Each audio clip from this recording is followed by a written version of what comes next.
Hi, ഞാൻ അങ്ക. ഇന്ന് നമുക്ക് നല്ല ഹെൽത്തി ആയിട്ടുള്ള ഒരു പപ്പായ ജ്യൂസ് തയ്യാറാക്കാം.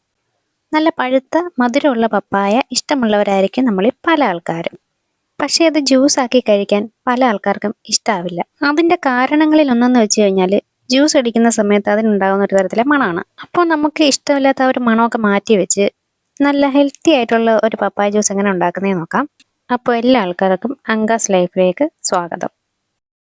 ജ്യൂസിന് വേണ്ടി പപ്പായ എടുക്കുമ്പോൾ നല്ല പഴുത്ത പപ്പായ വേണം എടുക്കാൻ. അത് കട്ട് ചെയ്ത് വെച്ച് കഴിയുമ്പോൾ കറയുണ്ടാവാൻ പാടില്ല. അങ്ങനെ കറയുണ്ടെങ്കിൽ അത് കഴുകി വൃത്തിയാക്കിയിട്ട് വേണം എടുക്കാൻ വേണ്ടിയിട്ട്. ഇപ്പോൾ ഒരു മീഡിയം സൈസ് പപ്പായയുടെ ഹാഫ് പോർഷനാണ് ഞാനിവിടെ എടുത്തിട്ടുള്ളത്. ഇനി നമുക്ക് നാരങ്ങാനീരാണ് വേണ്ടത്. നാരങ്ങാനീര് ഒഴിക്കുമ്പോൾ അത് കൂടി പോകാൻ പാടില്ല. പപ്പായയുടെ മണം ഒന്ന് ബാലൻസ് ചെയ്യാൻ നാരങ്ങാനീര് ഹെൽപ്പ് ചെയ്യും. അതുപോലെ നമുക്ക് വേണ്ടത് ഹണിയാണ്. പിന്നെ നമുക്ക് പഞ്ചസാര. മധുരം ഇഷ്ടമില്ലാത്ത ആൾക്കാർക്ക് ഈ ഒരു കാര്യം സ്കിപ്പ് ചെയ്യാവുന്നതാണ്. ഇനി നമുക്ക് ഒരു ജാർ എടുത്തിട്ട് അതിനകത്തേക്ക് നമ്മുടെ പപ്പായ ഇട്ട് കൊടുക്കാം. ഇതിലേക്ക് ചേർക്കുന്ന നാരങ്ങാനീര് അധികമായി പോകാൻ പാടില്ല. അങ്ങനെയാണെങ്കിൽ കയ്പ്പ് ഫീൽ ചെയ്യും. ഞാനൊരു ചെറിയ നാരങ്ങയുടെ ഹാഫ് പോർഷനാണ് ഇവിടെ എടുത്തിട്ടുള്ളത്.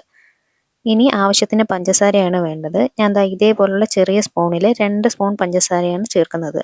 ഇനി ഒരു ടേബിൾ സ്പൂൺ ഹണിയും കൂടെ ചേർക്കുന്നുണ്ട്. ഇനി നമുക്ക് ആവശ്യത്തിന് നല്ല തണുത്ത വെള്ളം കൂടെ ഒഴിച്ചു കൊടുക്കാം. അതിനുശേഷം ഇനി ഇതിനെ നന്നായിട്ടൊന്ന് ജ്യൂസ് ആക്കി എടുക്കണം. ഇപ്പോൾ ഇതിവിടെ റെഡി ആയിട്ടുണ്ട്. ഇനി ഇതിൻ്റെ മുകളിലൊരു പുതിനയിലേക്ക് വെച്ച് കൊടുത്ത് ഒന്ന് സെറ്റാക്കി എടുക്കാം നമുക്ക്. ഞാൻ എടുത്തിരിക്കുന്ന ഈ ഒരു കൺസിസ്റ്റൻസിയിലാണ്. ഇപ്പോൾ ഇത്രയും തിക്നെസ് വേണ്ടാന്നുണ്ടെങ്കിൽ ജ്യൂസ് അടിക്കുന്ന സമയത്ത് കുറച്ചും കൂടെ വെള്ളം ഒഴിച്ചു കൊടുത്ത് നമുക്ക് അതിൻ്റെ കൺസിസ്റ്റൻസിയിൽ വ്യത്യാസം വരുത്താം. പപ്പായയുടെ ആ ഒരു മണം കാരണം ജ്യൂസ് ഇഷ്ടമല്ലാത്ത ആൾക്കാർ ഈ ഒരു രീതി കൂടെ ഒന്ന് ട്രൈ ചെയ്ത് നോക്കുക കേട്ടോ.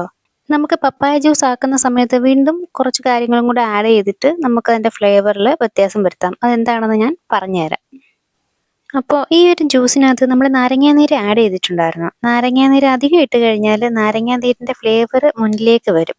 അത് മാത്രമല്ല അതിൽ കൂടുതൽ കയ്പുണ്ടാവാൻ സാധ്യതയുണ്ട്. അതുപോലെ നമുക്ക് പുതിനയില ആഡ് ചെയ്ത് കൊടുക്കാം ജ്യൂസ് ഉണ്ടാക്കുന്ന സമയത്ത്. ഏലക്ക ഇഷ്ടമുള്ളവർക്ക് ഏലക്ക ആഡ് ചെയ്ത് കൊടുക്കാം. ഇഞ്ചിനീരാണ് ഇഷ്ടമെങ്കിൽ ഇഞ്ചിനീര് ആഡ് ചെയ്ത് കൊടുക്കാം. ഇതിൻ്റെ ഫ്ലേവർ മുന്നിട്ട് നിൽക്കാനും പാടില്ല. ഈ ഒരു വീഡിയോ എല്ലാവർക്കും ഉപയോഗപ്പെട്ടു എന്ന് വിശ്വസിക്കുന്നു. അടുത്ത വീഡിയോയിലൂടെ വീണ്ടും കാണാം.